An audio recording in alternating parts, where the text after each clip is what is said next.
रहीम अस्सलाम वालेकुम नादरीन, आप यूट्यूब चैनल देख रहे हैं। मैं इमरान खान हूँ। नादरीन, सबसे पहले तो जो बड़ी खबर एक आई थी और कुछ दावा किया गया था कि इमरान खान साहब से जेल में मुलाकात हुई जनरल अशफाक परवेज़ कियानी की। तो मैंने आपसे ये कहा था कि बर्फ़ पिघलने की जो बात की जा रही है वो तो दिखाई नहीं दे रही। यानी अगर ये मुलाकात हुई भी तो जो एस्टेब्लिशमेंट को चाहिए था इमरान खान ने वो नहीं दिया। हाँ, इमरान खान साहब फेस सेविंग दे सकते हैं इस लेवल पे कि एस्टेब्लिशमेंट वापस से बैरक्स में चली जाए और फौज अपना काम करे, इदारे अपना काम करें। क्योंकि जब मेरी लास्ट इमरान खान साहब से आज से लगभग 3 सवा 3 साल पहले जब मुलाकात हुई थी और जब बातें हो रही थी तो इमरान खान साहब यही कह रहे थे कि मैं इस नतीजे पे पहुंचा हूं कि पाकिस्तान की मिलिट्री एस्टेब्लिशमेंट ने लगातार मुदाखलत कर करके पाकिस्तान की सियासत को और पूरे स्ट्रक्चर को तबाह किया।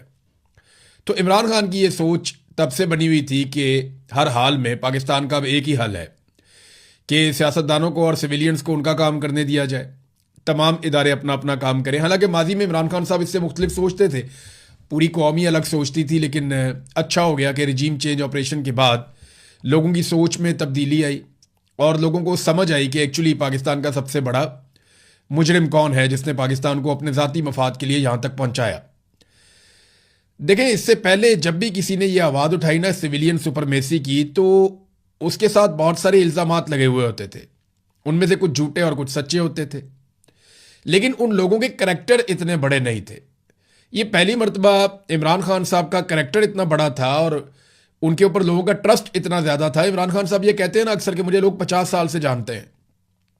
तो बात यही है कि लोग अपने एक ज़ाती जान पहचान वाले आदमी को जब उन्होंने देखा कि इसके साथ भी ये हो सकता है, तो फिर उन्हें पहली मर्तबा ऐसा लगा कि झूठ मिलिट्री एस्टेब्लिशमेंट बोलती है, सियासतदान नहीं बोलते। तो इमरान खान साहब इतनी फेस सेविंग तो दे सकते हैं, इससे ज़्यादा वो क्या देंगे। अब अलीमा खानम ने तरदीद कर दी है, उन्होंने कहा जी कि हमने बात की है बैरिस्टर गौहर से और बैरिस्टर गौहर ने हमें यकीन दिलाया है कि इमरान खान साहब की साबिक army chief general Ashfaq Parvez Kayani से कोई मुलाकात नहीं हुई। दूसरी जानिब जो जर्नलिस्ट ये क्लेम कर रहे हैं कि ये मुलाकात हुई है, उनका ये कहना है कि पाकिस्तान तहरीक इंसाफ के अंदर से भी लोगों ने कंफर्म किया कि मुलाकात हुई है। खासतौर पर रज़ी ताहिर साहब ने ये बात की है। अब एक तरफ कुछ सहाफ़ी है वो ये कह रहे हैं कि जी मुलाकात हुई है, दूसरी तरफ बहुत सारे लोग चुप भी हैं जिनके पास इंफॉर्मेशन नहीं है। तो अलीमा खानम कह रही हैं कि ये मुलाकात इमरान खान साहब की नहीं हुई। लेकिन अगर मुलाकात हुई या नहीं हुई, दोनों सूरतों में जो एस्टेब्लिशमेंट को चाहिए था वो नहीं मिला और इसका नतीजा आप गिलगित बल्तिस्तान में और आज़ाद कश्मीर में देख रहे हैं। इसका नतीजा आप खैबर पख्तूनख्वा में जो साजिशें बढ़ रही हैं उसमें भी आप देख रहे हैं। तो मिलिट्री एस्टेब्लिशमेंट एग्जैक्टली वही कर रही है जो वो पिछले 70 साल से करती आ रही है, लेकिन इस मरतबा वो ज़रा थोड़ा सा सामने आकर कर रहे हैं और अपनी मकबूलियत की कीमत अदा करके कर रहे हैं। लोगों के सामने जो है वो नंगेपन का शिकार हैं, तो लोग अब जानते हैं सारा कुछ। अलीमा खानम ने कहा जनाब कि हमने चेक किया बैरिस्टर गौहर से, ये खबर मुकम्मल तौर पे फेक है। गलत मालूमात इसलिए फैलाई जा रही हैं ताकि इमरान खान साहब के साथ जो टॉर्चर हो रहा है कैद तन्हाई वाला, उससे तवज्जो हटाई जा सके। उन्होंने कहा जी कि जो फैक्ट हैं वो मंदरजा झेल हैं कि इमरान खान साहब को इलाज की सहूलत नहीं दी जा रही अस्पताल में, उनकी आंख के हवाले से उन्हें अपने बेटों से बातचीत करने की इजाज़त नहीं दी जा रही और उन्हें किताबें नहीं दी जा रही 6 महीने से, और उन्हें टेलीविज़न की सहूलत भी मैसर नहीं है कि वो उससे देख ले और कुछ उनको इन्फॉर्मेशन मिले, और उन्हें किसी से भी रब्ता करने की बाहरी दुनिया से इजाज़त नहीं है। सिर्फ एक वकील है जिसके थ्रू 1-2 दफ़ा मालूमात आई, इसके अलावा और कुछ भी नहीं है। हकीकत तो ये है। तो अब ये जनाब सारी चीज़ें अलीमा खानम ने की हैं। हकीकत तो सामने आ ही जाएगी, मुलाकात हुई या नहीं हुई, लेकिन नतीजा पहले ही आपके सामने आ गया। देखिए ना, यहाँ पे अगर खुफिया मुलाकात होती है तो वो तो रिपोर्ट नहीं होती।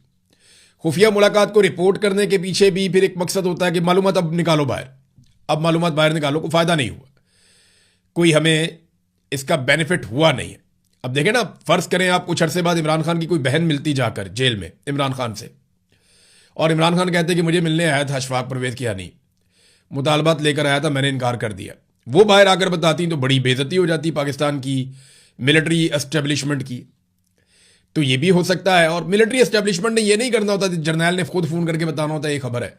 100 उनके पॉलिटिकल और सोसाइटी के अंदर बेशुमार उनके लोग काम कर रहे होते हैं, वो किसी तरह भी खबर इस तरीके से निकालते हैं बाहर के, जो खबर देने वाला होता है उसको भी आइडिया नहीं होता ये खबर जनरेट कहाँ से हुई और चली कहाँ से। बहरहाल बैरिस्टर गौहर ने अलीमा खानम को ये बताया और उसके बाद बैरिस्टर गौहर पहुंच गए स्कर्दू। यानी बैरिस्टर गौहर पाकिस्तान तहरीक इंसाफ के वो शख्स हैं जिन्हें इजाज़त मिल गई कि आप स्कर्दू चले जाएं। अब ये कंपेन क्या चलाएंगे? बैरिस्टर गौर पब्लिक वाले आदमी नहीं है, और कंपेन चलनी क्या है, वहाँ पे जो हालात हैं वो मैं आपको आगे चल के बताता हूँ। लेकिन जिन लोगों को जाना चाहिए था ना, मेरी नज़र में जिन लोगों को जाना चाहिए था, अली मोहम्मद खान साहब वहाँ अच्छा काम कर सकते थे, शहरयार अफरीदी को जाना चाहिए था, जुनैद अकबर वो बेचारे गए भी, शामदाना गुलजार बड़ा शानदार काम कर सकती थी ख़वातीन में जाके, कुछ और ख़वातीन हैं पाकिस्तान तहरीक इंसाफ की, वो बड़ा अच्छा काम कर सकती थी, असद कैसर उन्होंने कोशिश भी की, आतिफ खान हो गए, फैसल अमीन गंडापुर हो गए, ये जा सकते थे, वहाँ बड़े जलसे जुलूस कर सकते थे, शाहिद खट्टक बड़े मुतहर्रिक आदमी हैं, वो जा सकते थे, फैसल जावेद नियाजी इमरान खान के जलसों में तकारीर करते थे, वहाँ जा सकते थे, आजम सवाती, खुरम ज़ीशान और इन जैसे दर्जनों लोग हैं पाकिस्तान तहरीक इंसाफ के पास, कोई कमी नहीं है उनके पास, ये लोग जाके वहाँ कंपेन कर सकते थे, लेकिन किसी को वहाँ जाके कंपेन करने की इजाज़त ही नहीं दी जा रही। हाँ, बैरिस्टर गौर को छोड़ा गया है, बैरिस्टर गौर जो है वो पब्लिक के अंदर जाने वाले बंदे ही नहीं है, वो ड्राइंग रूम पॉलिटिक्स के बंदे हैं। लेकिन दूसरी तरफ एक तरफ तो बैरिस्टर गौर को इजाज़त मिली, दूसरी तरफ आप ये देखें कि जो पाकिस्तान तहरीक इंसाफ के मकामी रहनुमा और जो लोग इलेक्शन लड़ रहे हैं उम्मीदवार, उन्हें नज़रबंद किया हुआ है। फस्तायत और नाइंसाफ़ी अपने अरूज पे है।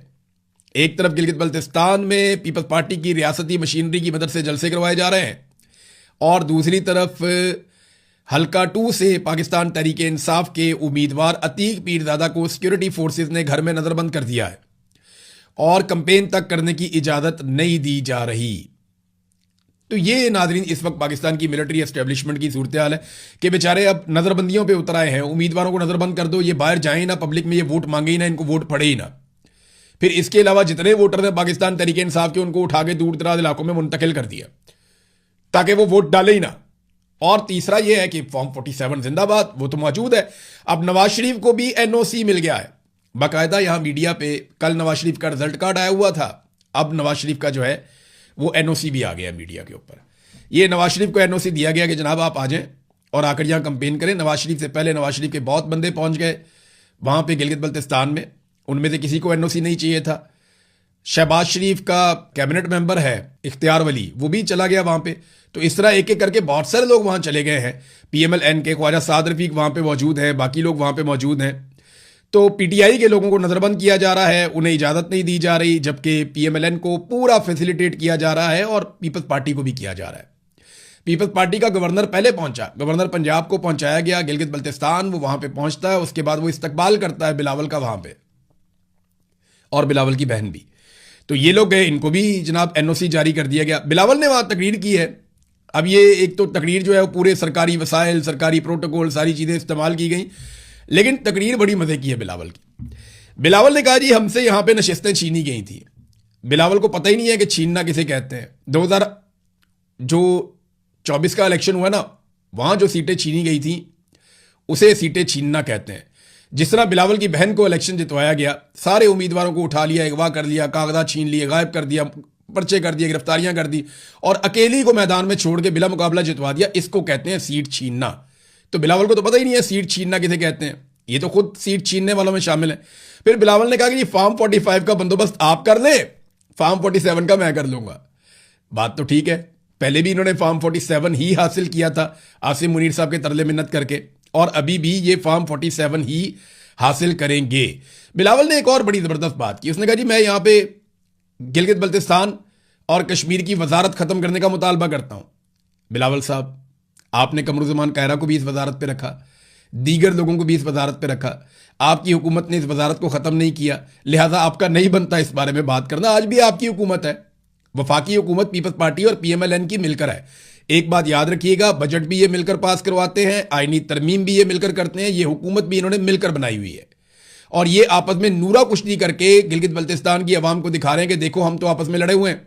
वो नून लीग वाले जो है पीपल्स पार्टी के खिलाफ तकरीरें कर रहे हैं, पीपल्स पार्टी वाले जो हैं वो नून लीग के खिलाफ तकरीरें कर रहे हैं, वो आपस में एक जाली लड़ाई लड़के इलेक्शन का माहौल बना रहे हैं, और उन दोनों में से किसी की जरूरत नहीं है कि वो पाकिस्तान तहरीक इंसाफ के खिलाफ कोई कंपेन करे, क्योंकि उससे रिएक्शन आता है, लोग खड़े हो जाते हैं। लिहाजा वो दोनों जो हैं, वो एक उठता है वो उठ के नून लीग की बुराई करता है, नून लीग वाला उठता है उठ के पीपल्स पार्टी वाले की बुराई करता है, और इस्लामाबाद में सबका गठजोड़ है, आपस में मिलकर बैठे हुए हैं।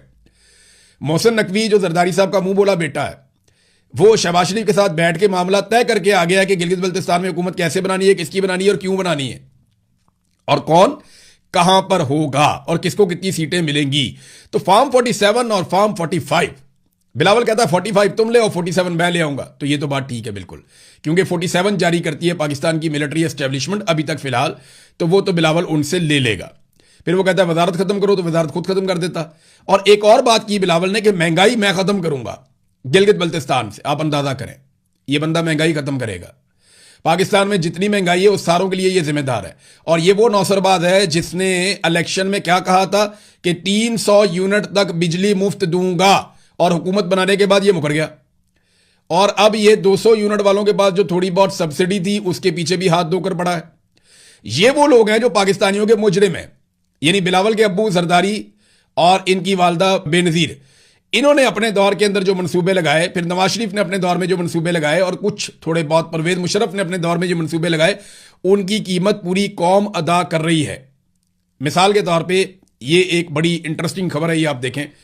जो फेडरल मिनिस्टर है अवैस लगारी, बिजली और पानी का भी इसको तमगा भी मिला है अवैस लगारी को, उसने कहा जी कि बिजली बिल में 75% हिस्सा कैपेसिटी पेमेंट पर मुश्तमिल है और फिक्स चार्जेस इसको कवर करने के लिए लगाए गए हैं। आप अंदाजा करें, फिक्स्ड चार्जेस जो लगा दिए ना कि आपने ये बिल में देने ही देने हैं, उसको जस्टिफाई करने के लिए आपका वफाकी वजीर पानी बिजली क्या कह रहा है? वो कह रहा है कि जो बिल आप देते हैं उनमें 75% आप कैपेसिटी पेमेंट दे रहे हैं। फर्ज करें आपका बिल 4000 है, तो 4000 में से 3000 रुपया आप कैपेसिटी पेमेंट का दे रहे हैं।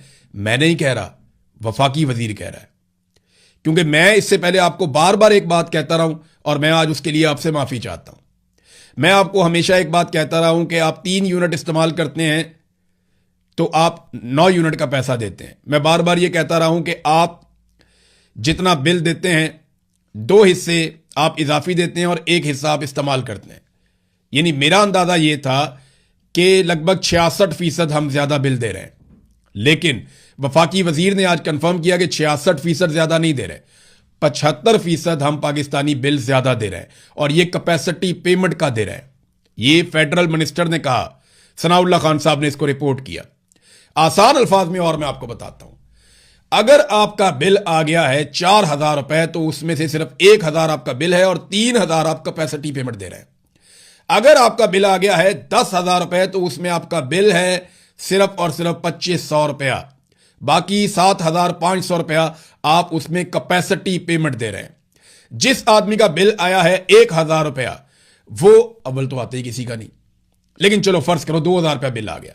किसी शख्स का अगर 2000 रुपया बिल आया है तो 500 रुपया उसका बिल है और 1500 रुपया उसको पड़ा है कैपेसिटी पेमेंट। और ये मैं नहीं कह रहा, फेडरल मिनिस्टर कह रहा है, अवैस लगारी। ये कैपेसिटी पेमेंट पता है क्या है? ये वो पेमेंट है जो आप बिजली इस्तेमाल किए बगैर बिजली की मद में अदा करते हैं, जो बिजली कभी पैदा ही नहीं हुई, जो बिजली कभी लाइनों में आई नहीं, जो बिजली कभी आपके मीटर से गुजरी नहीं, जिस बिजली से आपने ना कभी बल्ब चलाया ना कभी आपने पंखा चलाया, उस बिजली के आपने पैसे देने होते हैं। और ये नवाज शरीफ के, पीपल्स पार्टी के और मुशर्रफ के किए हुए घटिया मुआहदों की वजह से, जो इन्होंने आईपीपीज के साथ किए थे। और इसमें सबसे बड़ा मुजरिम जो है वो नवाज शरीफ है। यानी अगर टोटल 2000 अरब है तो उसमें से 1300 अरब से ज्यादा नवाज शरीफ के खाते में है। यानी आप ये समझ लीजिए कि लगभग नवाज शरीफ के खाते में 70% कैपेसिटी पेमेंट्स है। अब ये कमीशन कहां खाए, किन किन मुल्कों में खाए गए, कौन कौन से फ्रंटमैन सामने लाए गए और अब तक पैसा किन की जेबों में जा रहा है, इसकी सिर्फ तहकीकात करें तो ये पूरा खानदान और ये पूरा सिस्टम टांगा जाता है, मिलिट्री एस्टेब्लिशमेंट समेत। लेकिन पाकिस्तान में इंसाफ करे कौन? और ये खुद एतराफ कर रहा है फेडरल मिनिस्टर। एक और फेडरल मिनिस्टर बोला, एहसन इकबाल। देखिए, ये एक एक करके सारे वजीर अब बोल रहे हैं जुल्म और ज्यादती के खिलाफ। इससे पहले जुल्म और ज्यादती के खिलाफ बोला ख्वाजा आसिफ, फिर साद रफीक, फिर एक और नया वजीर है वो बोला, फिर एक और वजीर है उसने कहा जी हमारे हाथ में कुछ नहीं है, फिर अभी ये एहसन इकबाल का स्टेटमेंट आ गया, इससे पहले अवैस लगारी का। एक एक करके नून लीग के सारे वजीर बोलना शुरू हो गए हैं। इसका मतलब क्या है? और एक और चीज गौर कीजिए, नवानी जो भक्कर के सियासतदान हैं, जो हमेशा एस्टेब्लिशमेंट की आशीर्वाद से सियासत करते हैं, इन दोनों भाइयों ने नून लीग के खिलाफ स्टेटमेंट देना शुरू कर दिया बदले में। ये दोनों हमेशा एस्टेब्लिशमेंट की सियासत करते हैं, काफ लीग में भी चले जाते हैं, पीपल्स पार्टी में भी चले जाते हैं, पीएमएलएन में भी चले जाते हैं, आईपीपी में भी चले जाते हैं। जहां इन भाइयों को एस्टेब्लिशमेंट भेजती है चले जाते हैं। अपने इलाके में इनकी बातचीत है, वो भी बेचारे अब बोलना शुरू हो गए नून लीग के खिलाफ। तो इसका मतलब क्या है आप जरा समझ जाइए। एहसन इकबाल ने, यानी जो पाकिस्तान की वजारत खजाना थोड़ी बहुत अपनी कोशिश करती है, या आसिम मुनीर कहते हैं कि ऊंची उड़ान जा रहा है, पाकिस्तान तरक्की कर रहा है, अब उस पर एहसन इकबाल साहब ने पानी फेर दिया।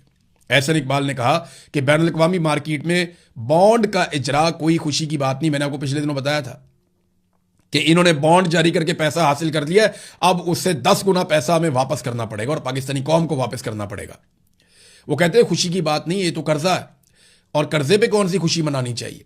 यानी इधर पाकिस्तान का मीडिया मिलिट्री एस्टेब्लिशमेंट के कहने के ऊपर नाच नाच के घुंघरू तोड़ देता है कि जनाब मईशत में बहुत बड़ी कामयाबी मिल गई, पाकिस्तान को मजीद कर्जा मिल गया। और आज पहली मरतबा एहसन इकबाल ने भी मायूसी की बात की कि जनाब कर्जा मिल रहा है, कोई पाकिस्तान तो आगे नहीं बढ़ रहा, उधर माफिया फिर सरगर्म है। यानी चीनी के मिल के जो मालिकान हैं, इनकी भी एक तंजीम बनी हुई है ना, ये अरबों खरबोपति लोग हैं, बहुत ताकतवर लोग हैं, तो इनका तो अपना एक कंसोर्शियम है आपस में। वो ये कहते हैं जनाब चीनी बहुत ज्यादा हो गई है पाकिस्तान में, तो चीनी आप हमें एक्सपोर्ट करने की इजाजत दे दें, पाकिस्तान से बाहर भिजवाने की इजाजत दे दें। ये लेटर भी सामने आ गया। ये चेयरमैन साहब हैं जका अशरफ साहब, ये साबिक चेयरमैन क्रिकेट बोर्ड हैं, आजकल ये चीनी वाले मामला देखते हैं। तो जनाब इन्होंने चेयरमैन PSMA, तो अब ये जो शुगर मिल मालिकान है, ये कहते हैं जनाब हमें चीनी एक्सपोर्ट करने की इजाजत दे दो वरना कीड़े खा जाएंगे। नादरीन बस मेरी आपसे एक गुजारिश है, अपनी सेहत का ख्याल रखें और चीनी खाना कम कर दें। मैंने जिस दिन आपको ये मैसेज किया उसके बाद से लेकर मैंने अब तक चीनी से बनी हुई कोई चीज़ नहीं खाई। पहले कभी कभी खाता था, लेकिन अब बिल्कुल ही नहीं खाई। मैं आपसे वादा करता हूं कि इसको आप खाना छोड़ दें, आपकी सेहत के अंदर बड़े अच्छे नताइज आएंगे। ये बीमारी है निड़ी, ये जो चीनी और चीनी से बनी हुई चीज़ें आप इस्तेमाल करते हैं ना, ये बीमारी है। चले आप पूरी नहीं छोड़ सकते तो कम से कम आप इसका इस्तेमाल 30% कर दें।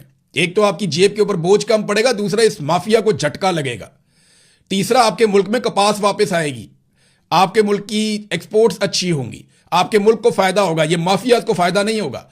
तो चीनी का बाइकआउट करें, जितना हो सकता है बाइकआउट करें, कम से कम चीनी को इस्तेमाल करें। मुझे तो पता ही नहीं था कि मेरे मैसेज की इतनी आग लगेगी। मुझे वहां से मैसेजेस आएंगे, आप हैरान हो जाएंगे। ये सॉफ्ट ड्रिंक जो आप पीते हैं, कोल्ड ड्रिंक, ये पीना बंद करें आप। बेशुमार चीनी है इसके अंदर। जितनी चीजें आप खाते हैं मीठी, वो खाना आप बंद करें जो चीनी से बनी हुई हैं। बेशुमार अल्लाह ताला ने और मीठे बनाए, वो खाएं, खुद बना के पकाएं। आप गुड़ इस्तेमाल करें, शक्कर इस्तेमाल करें, थोड़ा इस्तेमाल करें, मीठा कम करें, क्योंकि हमारा पाकिस्तान में लाइफस्टाइल जो है वो बहुत अजीब है। हमारा लाइफस्टाइल पाकिस्तान में बैठ गए उठ गए, बैठ गए उठ गए बस, और सो लिया और खा लिया बस। ज्यादा भाग दौड़ वाला तो हमारा है ही नहीं रूटीन। हम उतनी वर्जिश करते ही नहीं है जितनी ठंडे ममालिक में रहने वाले लोग करते हैं। हम कर भी नहीं सकते, हमारा मुल्क बहुत गर्मी वाला है। लिहाजा आप चीनी का इस्तेमाल कम करेंगे तो आपकी सेहत बहुत अच्छी रहेगी और बहुत सारे मसाइल से आप बचेंगे। तो नादरीन आ जाए नेक्स्ट खबर पे। ये ईमान मजारी साहिबा के हवाले से है। ये भी एक ज्यादती जो है ना वो रिकॉर्ड किस्म की हो रही है। आसिम मुनीर साहब को गुस्सा है और वो ह्यूमन राइट एक्टिविस्ट हैं। ईमान मजारी साहिबा, उन्हें, वो वकील भी हैं, वो बेचारी गरीबों के केस लड़ती हैं, उनको पकड़ के अंदर कर दिया और उनके शौहर को भी अंदर किया हुआ। अब वो सुप्रीम कोर्ट ऑफ पाकिस्तान में मामला गया। सुप्रीम कोर्ट ने कहा हाई कोर्ट को 2 हफ्ते के अंदर सुनो। हाई कोर्ट फिर डिले डाल रही है। वहां पे जनाब प्रोसिक्यूशन ने माजरत कर ली। उन्होंने कहा जी हमें मोहलत दे दें, हम दोबारा आएंगे, फिर आगे इसके ऊपर काम करेंगे। छोटा सा केस है, उन्होंने मोहलत मांग ली तो हाई कोर्ट ने उन्हें जुमेरात तक का टाइम दे दिया। अच्छा, इधर मोहलत मांग रहे हैं, उधर सुप्रीम कोर्ट में जा रहे हैं और वहां जाके कह रहे हैं जनाब अपने फैसले पे आप नजरसानी करें, ये 2 हफ्ते के फैसले वाला ऑर्डर आप वापस लें। अंदाजा करें नाजरीन, ये है पाकिस्तान के अंदर इस वक्त इंसाफ की सूरत हाल। तो जिद पकड़ी हुई है पाकिस्तान की मिलिट्री एस्टेब्लिशमेंट ने एक निहत्ती लड़की से और उसके शौहर से, और वो किसी को एक तप्पड़ भी नहीं मारती। वो सिर्फ कानून की और इंसाफ की और इंसानी हकूक की बात करती है, आज़ादी इजहार राय की बात करती है और अपनी राय का इजहार करना जानती है। लेकिन आप देखें कैसे निशाने इबरत बनाया जा रहा है इस निज़ाम में। नाज़रीन, कश्मीरी बहुत तेज़ी से आगे बढ़ रहे हैं और वहाँ पे इंटरनेट और मोबाइल फ़ोन बंद होने के खदशात का इजहार किया जा रहा है, लेकिन बहुत तेज़ी से आपस में एक कश्मीरी कनेक्टिविटी जनरेट कर रहे हैं और वो 9 तारीख के एहतजाज के लिए बहुत संजीदा है और हुकूमत के पास टाइम बहुत कम रह गया है। ओवरसीज़ कश्मीरी बहुत बड़ी तादाद में है, ख़ासतौर पे यहाँ पे बरतानिया में। उन्होंने भी मेरे से रब्ता किया है और वो ये कहते हैं हम हर तरह की सपोर्ट अपने कश्मीरी भाइयों को करेंगे और किसी सूरत भी पाकिस्तान के दीगर इलाकों से आने वाले 12 अराकीन को कश्मीर में हुकूमत बनाने की इजाज़त नहीं देंगे। उनके बलबूते पे वो कश्मीर में फौज हुकूमत बना लेती है और फिर वहां पे एक सेक्टर कमांडर पूरे निज़ाम को चलाता है, तो ये हम नहीं होने देंगे। अब देखते हैं इसका नतीजा क्या निकलता है। अब तक के लिए इतने अपना ख्याल रखिएगा, अपने इस चैनल का भी अल्लाह हाफ़िज़।